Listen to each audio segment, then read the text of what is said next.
Good morning, beautiful friends. I have my warm cup of coffee that you guys just helped me make. I'm actually out in the garden pretty early this morning. It's around 6 o'clock because we have had so much rain this year. I am thankful, however, I do not remember springs being quite like this. Obviously you get lots of showers in the spring, but we have had a lot of rainfall this year. So all day yesterday it rained. It's supposed to rain all day today. It's actually sprinkling right now. And when I looked at the forecast last night, it was like between 6 and like 6:45 was when there was like only a 40% chance. I'm like, I'm gonna chance it. I'm gonna go out into the garden because I've got more zinnias that have bloomed. I've got my first dahlia bloom. I really wanted to show you guys that. Some other fun stuff. I know that by the time I do my garden tour at the end of the week, the garden's probably gonna be crazy because it has already been just so full and so lush. I'm actually going to be starting some cucumber seeds today because if you guys remember, I've sowed my cucumbers around 5 or 6 times.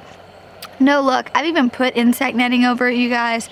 I don't even know. So right now I'm at the place where I'm going to just start them in the greenhouse and transplant them out when they get a bit bigger. And then I'm probably going to be like having a later harvest of cucumbers than I usually do. But I think I'll still be having harvest while I'm actually still at this house. I really need to get some supports on some of my tomatoes. I have the cages right here in the first bed. But then in the second bed, I still haven't figured out a trellising option. With all the rain that we've had, they've grown so much. They're just like falling over at this point. So we're actually showing the house again this morning to someone who looked at it a couple days ago. And so once we come back this afternoon, I'm probably going to figure out a way to trellis those bad boys up. All right. Check out this nasturtium. This is the Jewel Peach. It is so beautiful. And I've got all of these starting to bloom. And then my lettuce leaf basil is still, I mean, look, this little thing right here is just my favorite. Isn't it so pretty? And my ginger is really starting to pop up here. Look at all those little guys.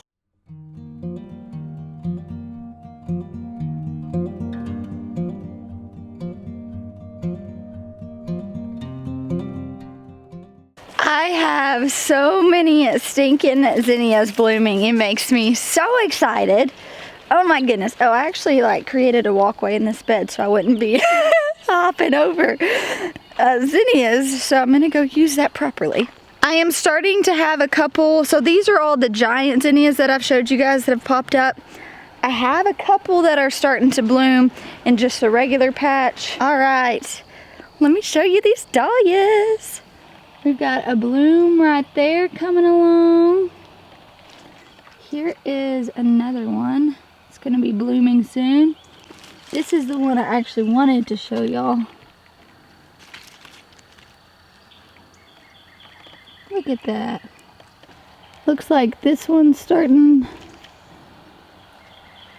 So I'd actually got these seeds in a seed swap, and to my knowledge they were the double blend dahlias. And so when I did a quick Google search, I figured out they were these red dahlias. And when that white dahlia bloomed, I thought, I thought these were supposed to be red. Regardless, still really pretty. But now that I see that red bloom coming up, I'm like, okay, this is what I actually thought. Now, I have been getting asked a lot of questions. What have you noticed different from growing from seed versus growing from the tuber? I will tell you right now, I don't know much about either one. I've been very honest with you guys. This is very much so a learning experience for me. But the dahlia, I thought that there would be a lot more textures on this, and maybe this one's just not fully bloomed out yet, but like petals are already starting to fall off. It doesn't really look like that one's going to get any more textures, and so that's the only thing that I'm slightly like, that's interesting. And I'm curious if the other double, maybe this was just a different, type of variety. Maybe that's it, I don't know. So I'll be curious if there's all of those layers and those textures in these dahlias or not. But I did watch Jessica's video the other day, and she said that the dahlias that I planted out in her tunnel are starting to pop up.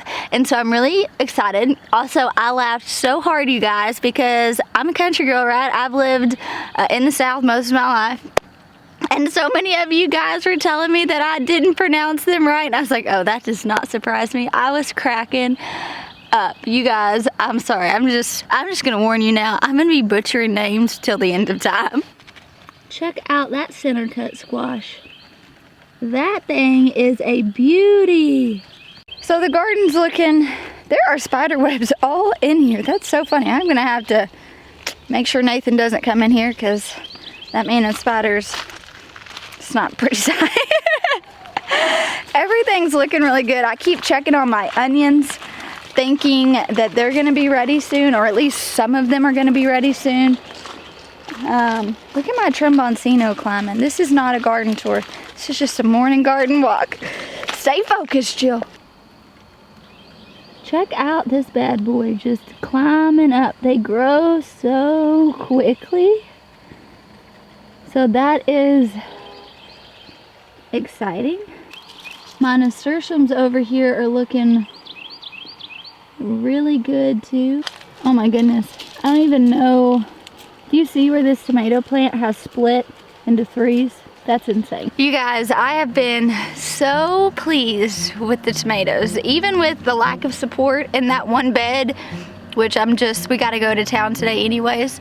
I've got to figure that out, but they are still putting on like really large fruit, which is really encouraging. I told you guys in yesterday's video, when I went to Jessica's house, I always feel super inspired. I just feel inspired to grow a better garden. I always leave inspired to be a better gardener.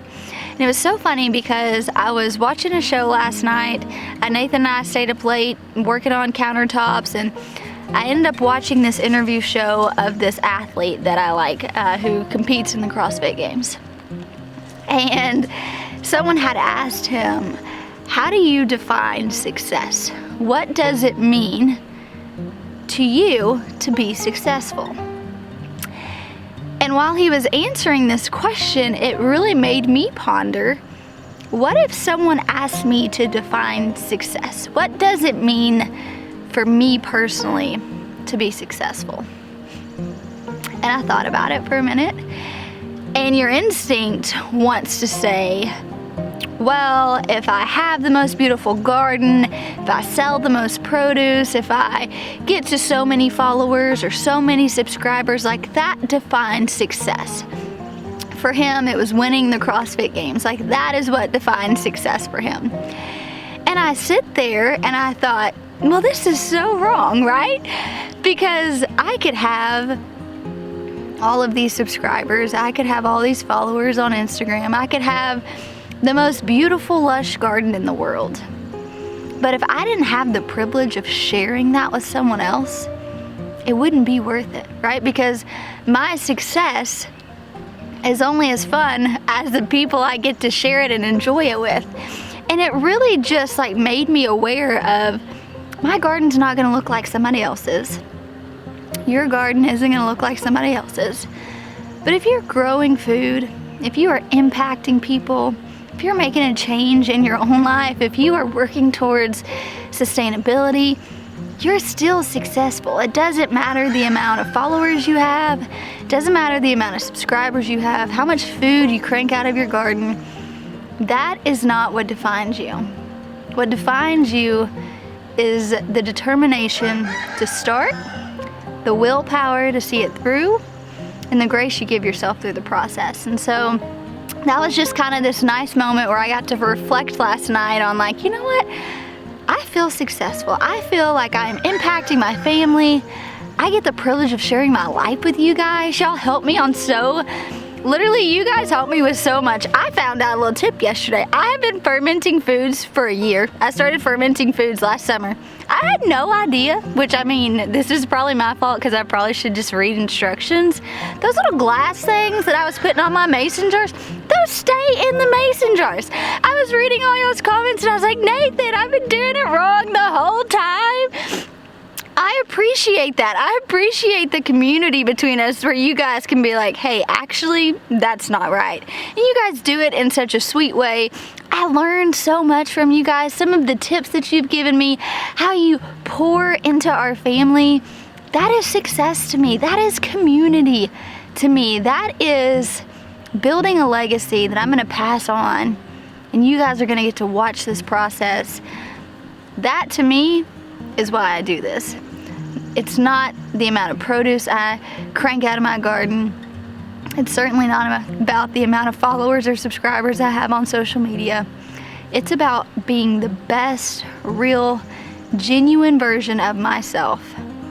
Extending grace to my family, teaching you guys along the way, embracing the mistakes and learning from them, and just keep on moving forward. Check out these onions. They're not ready yet because none of them up here have fallen over, and that's kind of what I'm waiting for. That's kind of the cue. But some of them are starting to bulb up real nicely. Lily, what are you doing? Don't you jump on me. Don't you do it. Don't you do it. No, no. You guys, check out all of these volunteer zinnias. So I had 3 little containers of zinnias up here last year. They all have just fallen over, so I'm letting them all stay. Some of these are pretty big. Look, that one's actually starting to bud. I haven't pinched these. I'm not going to. These are just going to go wild. I planted something in here. Kind of looks like a squash. We'll see what that does. And there you go, little guy. Keep on climbing. These things are wild. I do have to go in and help trellis them, like move them up. I do this with my tromboncino as well. Otherwise, they'll just latch out onto anything. This is the center cut squash. It's doing amazing. I mean, check out this squash bed, y'all. I did that. I see several things that are probably past due. We've got the Zimfer squash. Needs to be harvested. I see over here, like that zucchini. These are the round zucchinis, so I probably need to come out here today when we get home and harvest some of those. So I have completely neglected my Greenstalk, if I'm being completely honest. Everything is bolting and going to seed. I do have, like, the beans are still doing okay. Some of the kale, some of the lettuce. This amaranth's insane. Check out that amaranth. The amaranth over here is doing great. As you guys can see, 0 pest damage. The amaranth in my garden looks awful. What I think I'm gonna do too is when I start taking out the spinach that's bolting, some of that stuff, I think I'm gonna put cucumbers in here too, just to ensure that I get some sort of cucumber. I may put them on the bottom just so they can like vine out, which I would prefer to have them trellis, but at the end of the day, what do you do? Lily, are you having a standoff with the cows? Come on, leave those cows alone. Lily is Nathan's dog. I think I mentioned this. We got her when she was like 5 weeks old. And you guys, let me tell you, she's a heifer. She's not kid friendly. She is a cow dog, so she goes around nipping all the time. And anytime we have friends over, I'm like, hey, don't be around Lily. She means well, but she is certainly a guardian dog. When we've been showing the house lately, we're having to keep her locked up in the chicken coop because she won't even let the people get out of their cars. I'm like, Lily, we're supposed to be friendly. Here's a little celery update. Many of you asked if this would not taste bitter when it got hot. Nathan and I had the conversation. I honestly don't know. He tried some the other day and it was not bitter. Plus we had that cold snap, so a lot of my stuff that was kind of like being done, like the cold stuff, is now starting to thrive. So I'm gonna keep letting it go. We only juice with it too, so I noticed that you can't tell a huge difference because we bought like bitter celery in the store, but it doesn't taste like that bad when you juice it, I've noticed. Another thing I wanted to mention, because I've been seeing this comment get asked a lot, and I've never addressed it because I think I mainly just forget. But the question that I get asked often is, what are these mason jars you have hanging out in your garden? So I have these on most of the trellises. I have one over here. And all that these are actually really old and they don't work that great, but I still have them out here. There are these lids that you buy on Amazon, these solar lids. You guys can see they've got the lights inside.